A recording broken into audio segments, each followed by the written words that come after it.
Welcome to Screw the Commute, the entrepreneurial podcast dedicated to getting you out of the car and into the money, with your host, lifelong entrepreneur and multimillionaire, Tom Antion.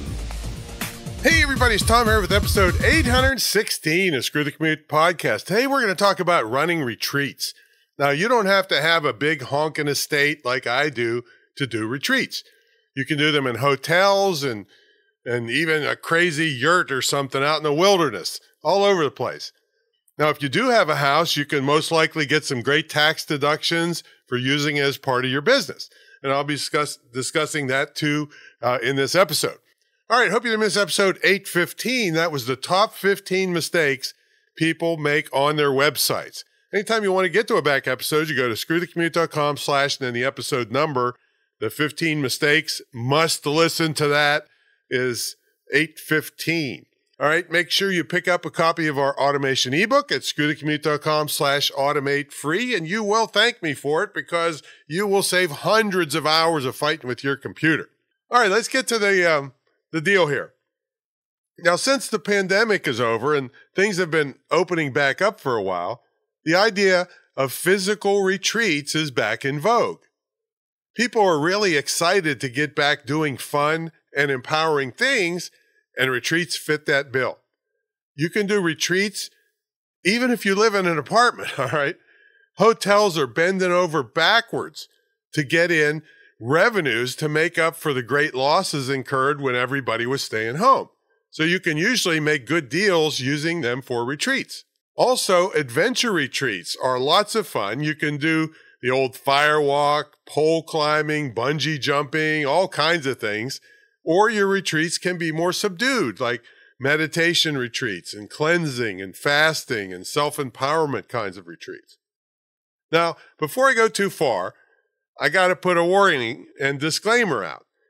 You probably should get insurance for whatever you plan on doing. If someone gets hurt or sick because of your retreat and blames you, you want to be covered. Also, when I talk about tax deductions, most of the things I say are very common, but you should always depend on your own tax advisors. I'm not your accountant or CPA, and I'm not even qualified to be one. So get the pros to help you on this.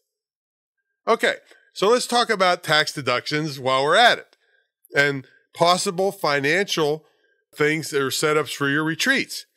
You see, in general, you don't get tax deductions for your home and home expenses. The way I've set things up is that since my home, aka retreat center, is obvious, it obviously brings in money to my business. When someone signs up to be in my mentor program, part of their program is an immersion weekend at the retreat center. Couple that with my podcast that runs out of here that makes money, and the TV studio here on the premises that make money, it would be hard for the IRS to say that the reasonable deductions I take aren't legit. Now, I've had nearly 2,000 people pay me to come here over the 22 years I've been here. That's a lot of people, or I guess you could call them evidence that my income and deductions are real and not fabricated. If you're using your home as part of your retreat, most people use it during the day and people stay in hotels at night. You don't have to be a crazy fanatic and have them living in this, big honking place like I do. Now, when you get really established and have a regular flow of people that want to attend your retreats, you can opt for a bigger house than you normally would have or could afford. One thing you have to consider is zoning. Running a business out of a home in many places is, and this is air quotes here, technically not permitted. However, even before the pandemic, if you aren't creating a disturbance in the neighborhood, most people and your city don't even notice you're running a business. Now, I wouldn't try to do some kind of retail business that creates lots of traffic in and out all day, but bringing a few people into your house once a month or so and having business meetings would not even be noticed so long as, you don't take up all the parking spaces in the neighborhood. And if people are flying in, you're going to either have them Uber their way or you're going to pick them up in a limo or however you pick them up. I pick people up in my Suburban sometimes. So you're not going to have a lot of cars taking up room also. Now, I'm not telling you what is technically legal and what isn't. I'm just telling you that you can make a lot of money running retreats. And just like I would say in any kind of business, don't disturb people or neighbors who aren't involved in the business and they just want to enjoy their home in peace. Most won't even know what you're doing. Now, I always have people sign a disclaimer that if they get sick or injured, as long as it wasn't my negligence, that they hold me harmless. This doesn't mean you should ignore my advice about getting business insurance, or at least what is called an umbrella policy. That's what it's called. I got one to cover me because I have protection dogs around. No regular homeowner's insurance will cover bite-trained dogs. So I found an umbrella policy. That's actually what it's called. Your insurance agents will know what that means. And it doesn't have restrictions on those kinds of dogs. Now, you'd have to get one for whatever suits your purposes.